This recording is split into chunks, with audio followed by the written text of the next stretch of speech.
La Asamblea Nacional empezó este viernes a analizar el proyecto de ley antimonopolio, un proyecto de ley sin duda importante, pero que ya ha generado mucho antes de que sea aprobado muy intensos debates. De este tema vamos a hablar hoy aquí con un experto en el tema, un asambleísta, Rafael Dávila, que está muy metido en este tema de la ley antimonopolios.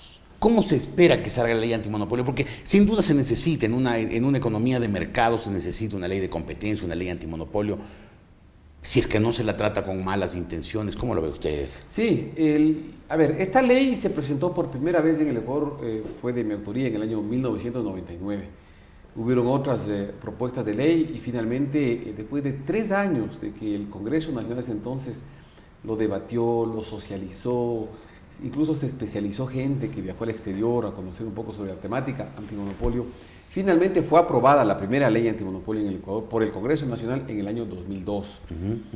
Lamentablemente, el vicepresidente de la República, el ingeniero Pedro Pinto, encargado de la presidencia en esos días, vetó totalmente ese proyecto de ley, cuya discusión y debate lo lideró una destacada diputada de ese entonces, la doctora Susana González.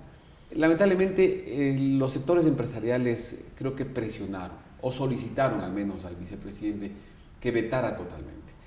Para algunos sectores empresariales puede ser incómodo vivir en un ámbito en el que se puede castigar conductas restrictivas de la libre competencia. ¿Y el proyecto actual cómo va o cómo irá? Hoy veo que el proyecto tiene ciertos elementos en esa típica actitud un poco agresiva que tiene el actual gobierno hacia el sector empresarial.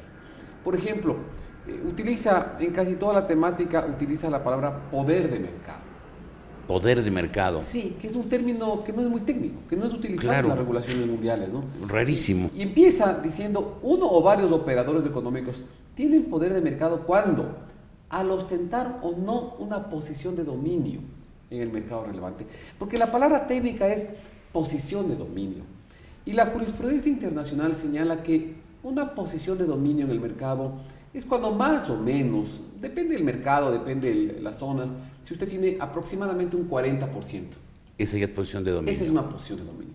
Si usted tiene menos del 40%, se supone que usted no tiene independencia económica. ¿Qué quiere decir independencia? Cuando el empresario puede tomar cualquier decisión independientemente de lo que vayan a hacer sus competidores o la actitud que asuman los consumidores. Si le pueden dejar de comprar o los competidores le obligan a bajar de precio. Claro. Si usted tiene más del 40%, se supone que tiene posición de dominio. Es decir, puede tomar decisiones en el mercado sin depender de lo que hagan sus competidores o los consumidores.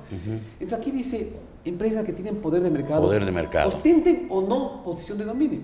Lo cual es curioso porque si usted no tiene posición de dominio, es decir, si no tiene más del 40% del mercado, usted no tiene poder de mercado. Claro, claro, es contradictorio. Entonces se quieren castigar una serie de conductas a las cuales se le califica como poder de mercado. Y esa es la crítica más frecuente que se hace a este proyecto de ley antimonopolio, que tiene un poder sancionador, por un lado muy agresivo y por el otro lado demasiado discrecional. No es una ley concreta, no es una ley objetiva. Es muy difícil evitar la discrecionalidad, Jorge. Yo le voy a poner un ejemplo. Una empresa mañana puede adoptar una decisión que es bajar de precios. El bajar precios puede ser que sea una conducta monopólica o restrictiva a la libre competencia. Puede estar haciéndolo para quebrar a sus competidores. O sea, dumping. Sacarlo, una especie de dumping. Bajar sobre el costo de producción. Pero puede ser que esté rematando saldos de temporada. Claro. Y que la división de precios responda más bien a una actitud un temporal. Cálculo financiero obvio, claro. Exactamente. Entonces fíjese que una misma decisión puede ser calificada como restrictiva a la libre competencia, como dumping eventualmente. O puede ser simplemente una decisión temporal por sacar saldos. Tiene que haber la suficiente sabiduría en el organismo técnico encargado de controlar, que sepa si una decisión que adopta un empresario, una empresa X, es concentradora de mercado, es restrictiva de la libre competencia o no lo es. Claro. Entonces, es muy difícil evitar la discrecionalidad y la subjetividad que va a haber. Pero se requiere entonces que quien juzgue eso sea el miembro de un organismo altamente técnico y especializado, especializado, no político y menos aún políticamente agresivo. Sí, exactamente. ¿Y eso está contemplado en este proyecto de ley? Esto es lo fundamental. Este proyecto crea la Superintendencia de Control del Poder de Mercado. Y obviamente el superintendente va a ser nombrado como los otros superintendentes, es decir, por el Consejo de Participación Ciudadana, de una terna presentada finalmente por el gobierno, claro. ¿no? Y además se crea una junta reguladora, que es una instancia facultada para crear normas en el camino, para ir creando normas regulatorias del mercado. ¿Pero eso no es facultad del Poder Legislativo? Sí, esto está mal. Yo creo que cualquier cambio que quisieran hacer a la normatividad debería ser enviado vía ley a la Asamblea Nacional. Es una locura. Entonces, aquí se crea una junta reguladora que tiene esa potestad y esa junta reguladora va a ser creada, sus integrantes y sus facultades por decreto ejecutivo. O sea, otra vez por parte del presidente de la República. Sí, esos son los temas, yo diría, complicados. Entonces, esta ley, a lo mejor en vez de lograr la libre competencia en beneficio del consumidor, lo que va a hacer es darle al Poder Ejecutivo valga la redundancia, un poder excesivo sobre la libre empresa ecuatoriana. Sí, exactamente. Y más bien puede oscurecer el panorama de negocios.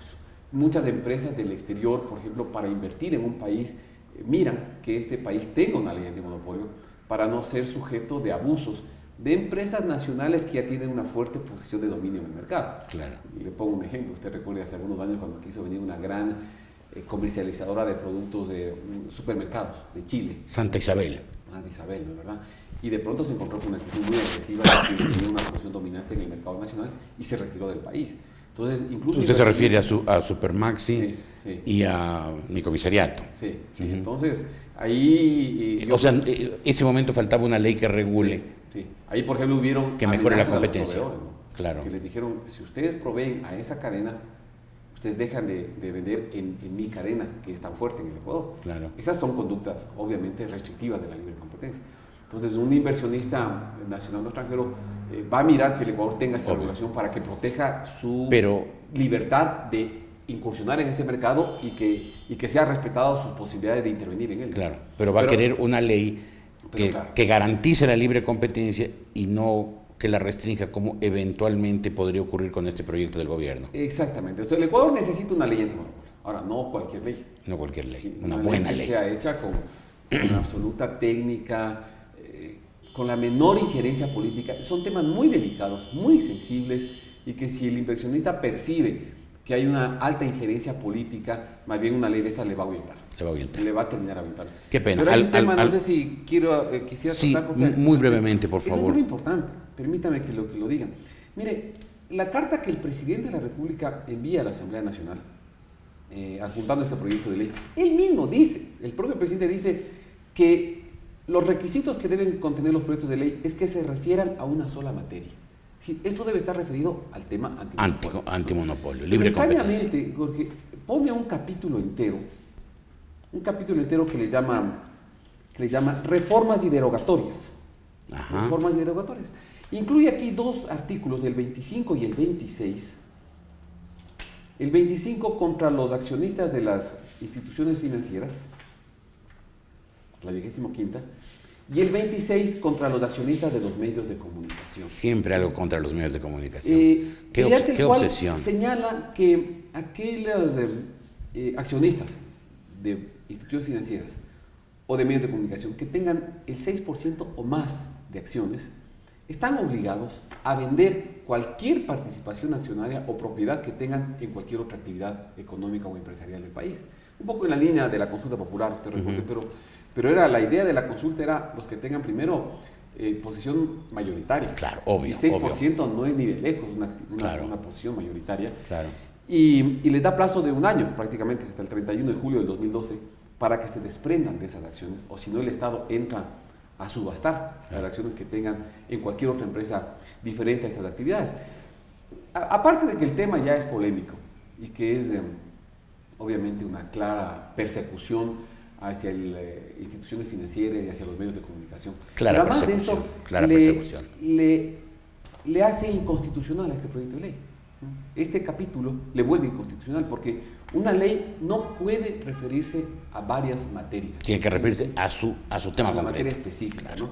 que es penoso que también hayan aprovechado una ley tan importante para el país para meter este tema que forma parte de los objetivos políticos del régimen. Claro.